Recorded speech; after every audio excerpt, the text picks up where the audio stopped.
Good morning to everybody. Satish Srivastava exam fact creator पर पुनः एक नए टॉपिक के साथ, जो कि कक्षा 10, 12 और बीए तथा एमए से संबंधित टॉपिक है।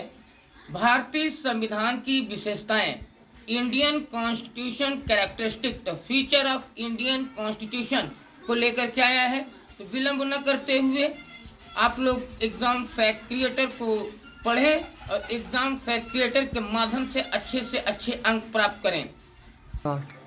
तो भारतीय संविधान की विशेषता के संदर्भ में मैंने एक सूत्र दे दिया। विप्रलोक निष्कलि चार, विप्रलोक निष्कलि दो संधये, सब इसके ग्राम छुआए। ये दो लाइनें, विप्रलोक निष्कलि दो संधये, सब इसके ग्राम छुआए, ये आपको याद रखना है। तो भारतीय संविधान वी बराबर की जो विशेषताएं हैं, कितनी विशेषताएं हैं? तो भारतीय संविधान की पहली विशेषता है कि ये बहुत विशाल है।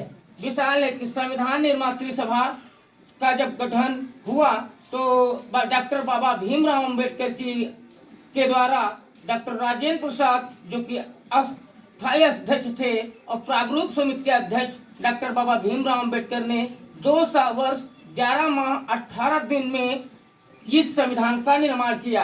इस संविधान में 395 अनुच्छेद, कितने?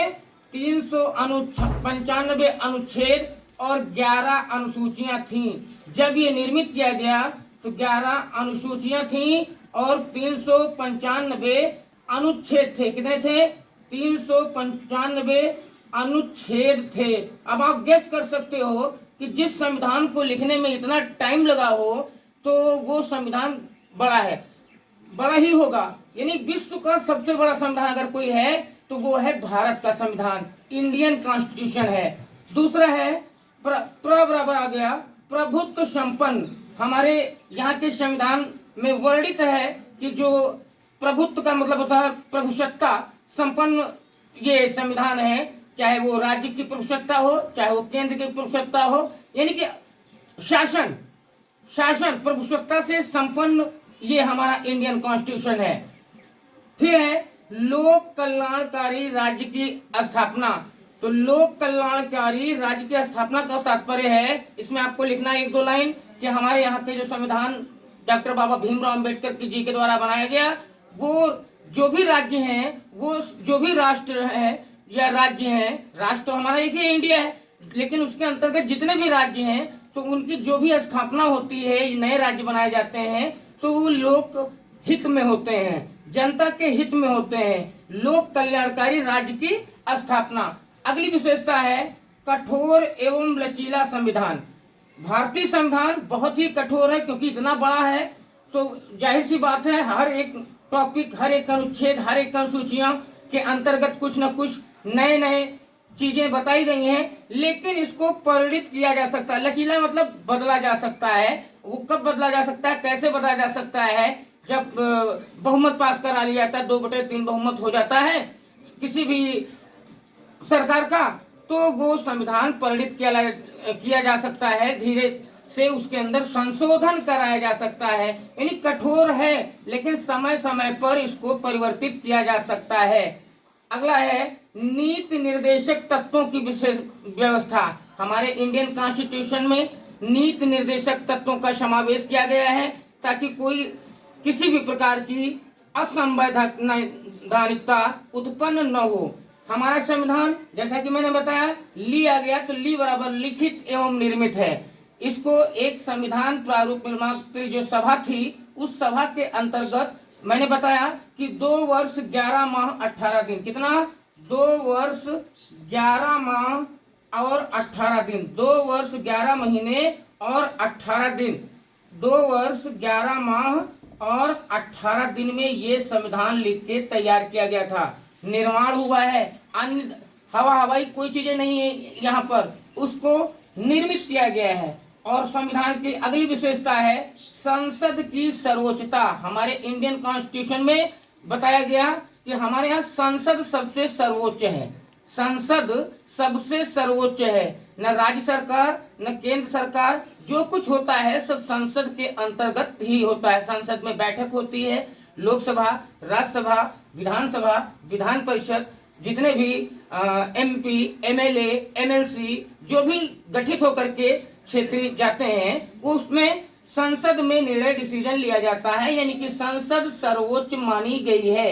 अगला है सबरबर सरकारों के गठन करने का आधार। यहाँ पर बताया गया है कि अगर राज्य सरकार का गठन करना है, केंद्र सरकार का गठन करना है, तो किस आधार पे किया जाएगा। राष्ट्रपति की नियुक्ति कैसे होगी, राज्यपाल की नियुक्ति कैसे होगी, उपराष्ट्रपति की नियुक्ति कैसे होगी। जैसे कि एक एग्जांपल दे रहे हैं, राष्ट्रपति की नियुक्ति होती है एकल संक्रमणीय प्रतिनिधित्व प्रणाली के आधार पर, गुप्त मतदान के द्वारा राष्ट्रपति की नियुक्ति होती है। ठीक उसी प्रकार से अलग अलग स्टेटों की सरकारों का गठन करने का आधार इसके अंदर बताया गया है कि कैसे उस सरकार बनाई जाएगी। अगला है धर्मनिरपेक्ष राज्य या राष्ट्र। हमारे यहाँ हिंदू, मुस्लिम, सिख, ईसाई हम सब हैं आपस में भाई भाई। किसी भी धर्म के बारे में कोई व्यक्ति विशेष हस्तक्षेप नहीं कर सकता, क्योंकि यहाँ पर इस संविधान में वर्णित ही कर दिया गया है कि धर्मनिरपेक्ष यानी सभी धर्मों के जो लोग हैं वो यहाँ पर रह सकते हैं, अपने भावाभिव्यक्ति कर सकते हैं, किसी भी चीज में वो पार्टिसिपेट कर सकते हैं। अगला है ए आ गया एक राष्ट्रभाषा। सभी बच्चों को मालूम होगा कि हमारे देश के संविधान में वर्णित है हमारे देश की भाषा कौन सी है, अजमल, हिंदी। कौन सी है, हिंदी। एक राष्ट्रभाषा हमारी है हिंदी। हालांकि तमाम राज्य हैं, अलग अलग राज्यों में अलग अलग प्रकार की बोलियां, अलग अलग प्रकार की भाषाएं बोली जाती हैं, लेकिन बात अगर करते हैं कि राष्ट्रभाषा कौन सी है तो हिंदी है।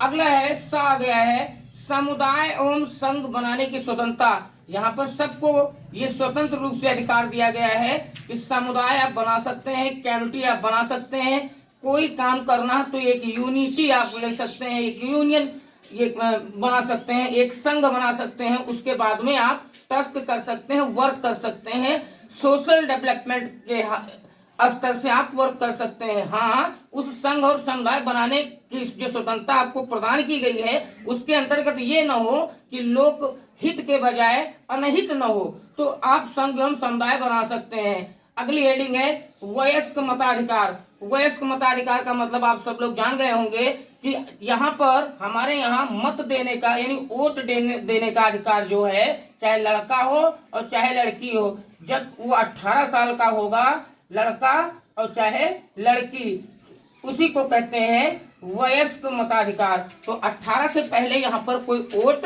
या अपना मत नहीं व्यक्त कर दे सकता है, क्योंकि गुप्त मतदान प्रणाली यहाँ पर लागू की गई है, तो 18 कम से कम होना चाहिए। अगला है इकहरी नागरिकता। ये आ गया है इकहरी नागरिकता।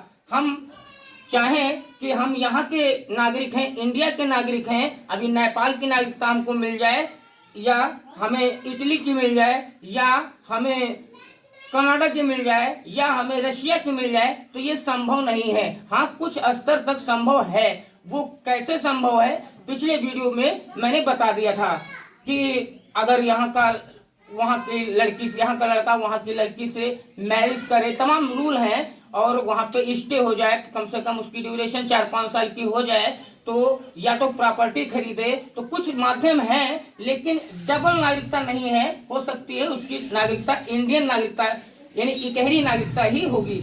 अगला है सभी वर्गों के लिए समान। सभी वर्ग मतलब सभी, चाहे कोई भी हो, चाहे वर्ग या जाति विशेष, धर्म, सभी के लिए हमारा संविधान ये बराबर है। हाँ, जो भी आरक्षण के जो रूल्स एंड रेगुलेशंस लागू किए गए संविधान में वर्णित जरूर हैं, वर्णित किए गए हैं, लेकिन समानता का अधिकार सबको दिया गया है।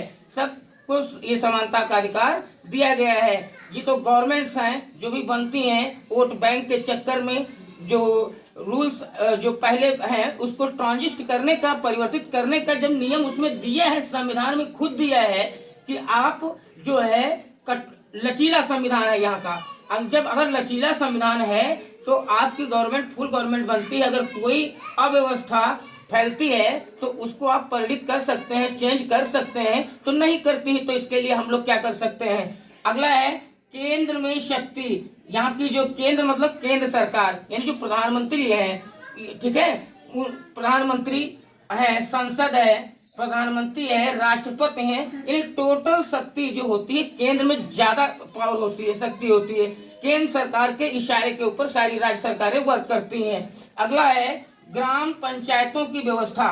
ग्राम पंचायतों की व्यवस्था, अभी हाल ही में कुछ दिन पहले ग्राम पंचायत के चुनाव हुए थे, तो ये आपको मालूम है कि पंचवर्षीय योजना लागू है। हर 5 साल के बाद में चुनाव भी होते हैं और तमाम ग्राम पंचायतों की व्यवस्था की गई है। उसका एक मुखिया होता है, उसके तमाम पंच होते हैं, और अभी तो बीडीसी वगैरह भी बनने लगे हैं इधर कुछ वर्षों में। तो एक कमेटी होती है जिससे कि ग्राम पंचायतों के अंतर्गत कोई दिक्कत न हो। तो ग्राम पंचायतों की व्यवस्था।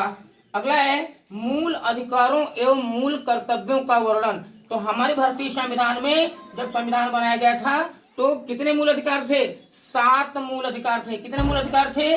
7 मूल अधिकार थे। उसके बारे में हम जिक्र करेंगे और बताएंगे। लेकिन संपत्ति के अधिकार को इस समय हटा दिया गया है। तो वर्तमान समय में अगर कोई पूछता है कि हमारे संविधान में कितने अधिकार हैं, तो इस समय 6 अधिकार हैं। 42वें संवैधानिक संशोधन के अंतर्गत संपत्ति के अधिकार को हटा दिया गया था। अगली हेडिंग है छुआछूत का अंत। हमारे यहाँ जो कुछ भी हो, लेकिन फिलहाल ये कानून में नहीं है, ये संविधान में नहीं है।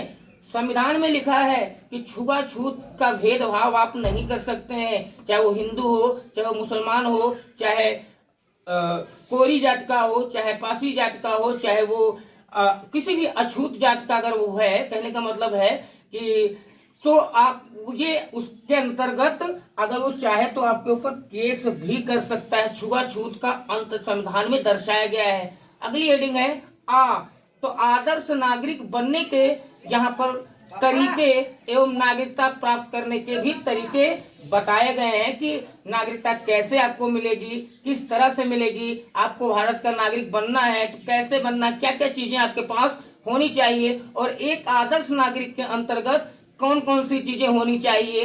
कॉमन सेंस होना चाहिए, प्रूडेंस होना चाहिए, सहज बुद्धि, प्रखरता, चंचलता, दूरदर्शिता, तमाम सारी चीजें इसके अंतर्गत दर्शाई गई हैं। अगला है ए बराबर है एकल राष्ट्रीय ध्वज। हमारे भारतीय संविधान का राष्ट्रीय ध्वज कौन सा है? तिरंगा। कौन सा है? तिरंगा। तिरंगा है राष्ट्रीय ध्वज। राष्ट्रगान, राष्ट्रगान कौन सा है? आपको मालूम है जनगण मन अधिनायक जय है, मालूम है। राष्ट्रीय गीत कौन सा है? आपको मालूम है किसने लिखा है? बंकिम चंद्र चटर्जी ने उसको लिखा है। बंकिम चंद्र चटर्जी ने। कौन सा है? कौन सा है अंसारी जी? राष्ट्रीय गीत सुजलाम सुफलाम मलयज शीतलाम, याद है? राष्ट्रीय पशु, एक राष्ट्रीय पशु है, उस पशु का नाम क्या है? बाघ। कौन सा है? बाघ। राष्ट्रीय वृक्ष कौन सा है? बरगद का पेड़, है ना। मिठाई, राष्ट्रीय मिठाई कौन सी है? जलेबी। कौन सी है? जलेबी। पुष्प कौन सा है? कमल।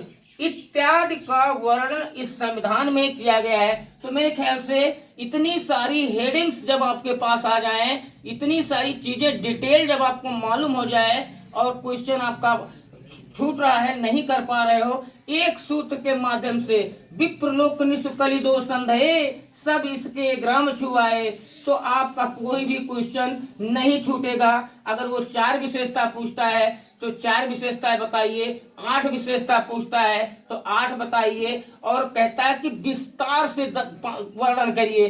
तो without any kind of hesitation you can express your heartily imaginations, your heartily feelings related to Indian Constitution। भारतीय संविधान से संबंधित समस्त चीजें आप आसानी से लिखाएंगे, ये मेरा वादा है। तो प्लीज आप सब लोग पढ़ाई करते रहें, मेहनत करते रहें, आगे बढ़ते रहें। Exam fact creator YouTube channel कुछ ही समय के पश्चात एक एक टॉपिक और ही इलाबोरेट तरीके से आप सब लोगों तक पहुंचाएगा। सब्सक्राइब करते रहें, चैनल को आगे बढ़ाते रहें, बेल आइकन को प्रेस करते रहें, ऑल पे क्लिक करते रहें। तो ये सिलसिला हमेशा जारी रखें। मिलते हैं नेक्स्ट वीडियो में, तब तक के लिए गुड बाय।